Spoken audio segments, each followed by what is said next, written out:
Ben ritrovati a 20 Minuti Veneti, l'approfondimento settimanale di Piave TV. Oggi con noi il direttore generale dell'ULSS 10 Veneto Orientale, Carlo Bramezza. Allora, stiamo parlando di sanità nel Veneto Orientale, un'area turistica, si sta avvicinando il periodo estivo. In che modo pensate di potenziare i servizi sanitari? Allora, quando il presidente Zaia mi ha onorato di venire a guidare questa azienda, mi ha parlato particolarmente della medicina turistica. Questa è un'azienda in cui caratterizzata dal fatto che nelle sue coste, nei 4 comuni del litorale, ogni anno 16 milioni e mezzo di presenze turistiche, e inoltre vi sono tutte le seconde case ed il turismo cosiddetto giornaliero, quindi quelli che vanno al mare dalla mattina alla sera.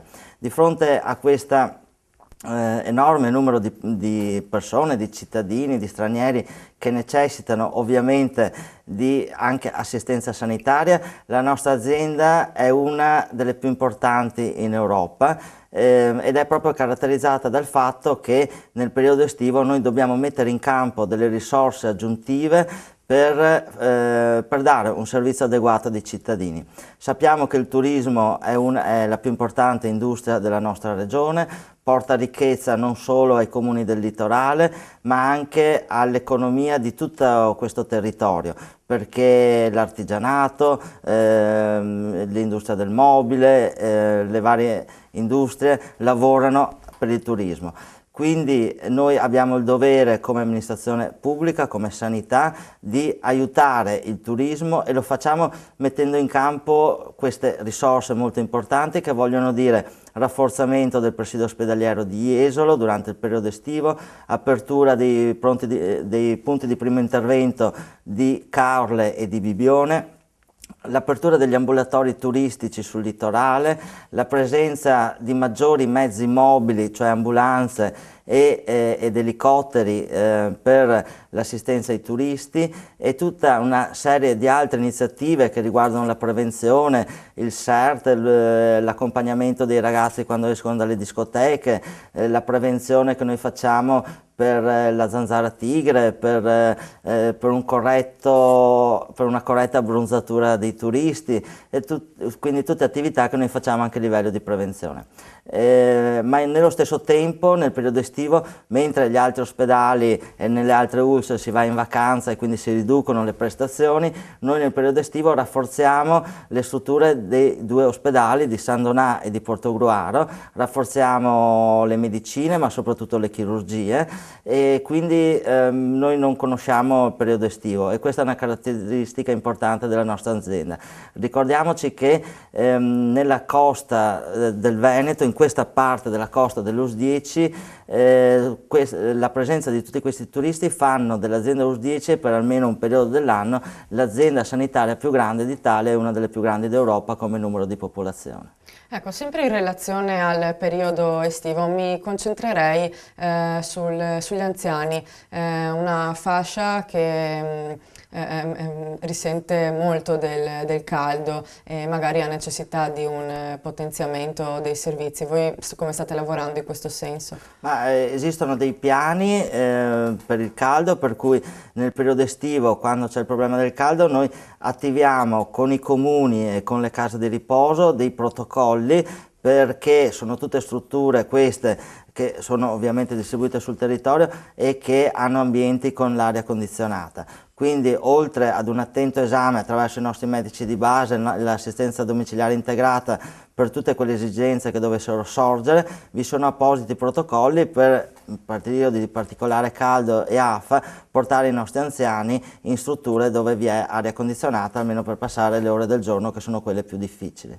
Ecco, ci sarà nel periodo estivo, visto il turismo, anche la necessità di potenziare il servizio di emergenza, come diceva lei prima. Voi avete fatto un'iniziativa poco tempo fa, quella degli steward in sala d'attesa nel pronto soccorso. Come sta andando? Allora, un altro tema sul quale il nostro presidente Zaia punta molto e ci bacchetta noi direttori generali è il tema dell'umanizzazione. Ho avuto un incontro anche con i primari dell'azienda poco tempo fa e con tutti i coordinatori e capisala.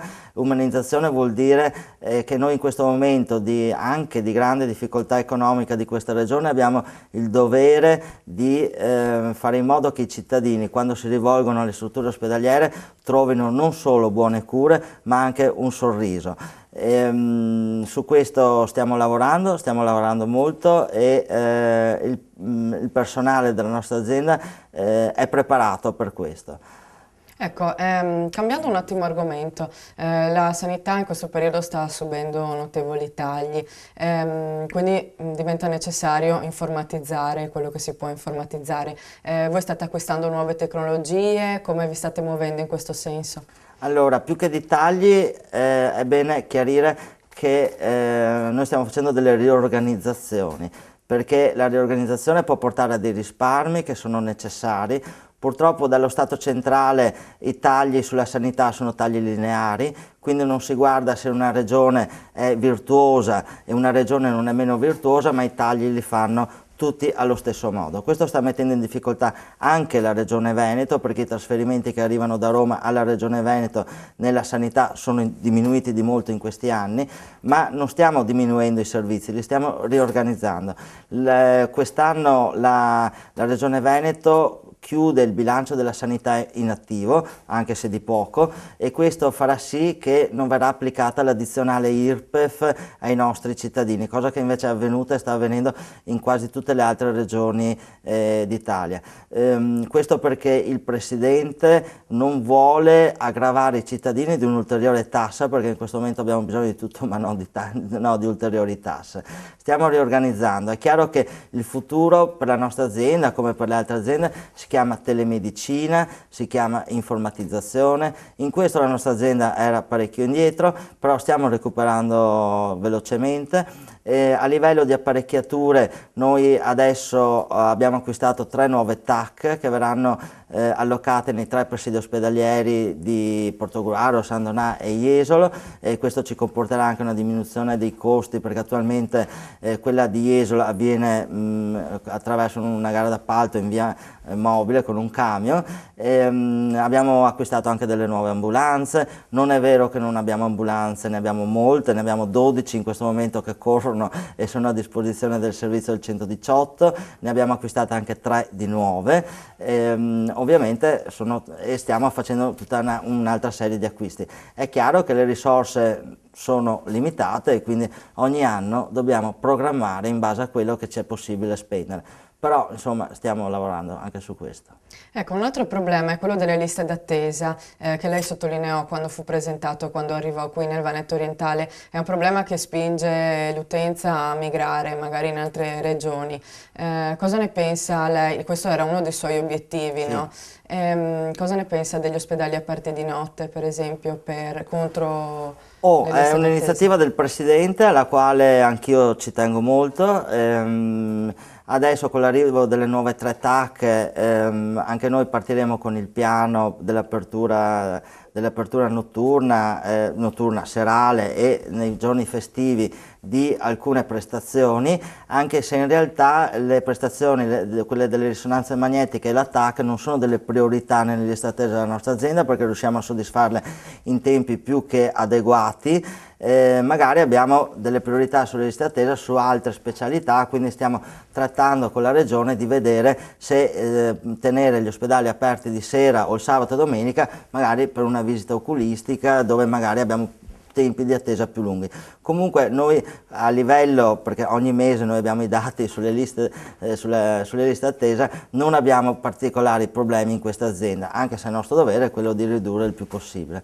Io poi ci provo ogni tanto, ma magari se metto risorse in più su di un settore, ecco che vengono anche magari da altre ULSS e da altre province, quindi vanno subito ad intasare le liste d'attesa. Quindi insomma si fa il possibile con le risorse che abbiamo. Ecco, per concludere un'ultima questione: cosa che la rende più orgogliosa, una curiosità, cosa la rende più orgogliosa del lavoro fatto finora? Di aver conosciuto tantissima gente, di aver conosciuto tutte persone, soprattutto i miei colleghi all'interno dell'azienda, che hanno voglia di mettersi in gioco, hanno voglia di aiutarmi, quale direttore generale, un piccolo direttore generale in una grande azienda, per fare il bene dei nostri cittadini per i prossimi anni. Benissimo, grazie direttore Carlo Bramezza, direttore, ricordiamo, dell'ULSS 10 Veneto Orientale. Grazie a tutti voi per averci seguito, noi ci rivediamo la prossima settimana e buona serata.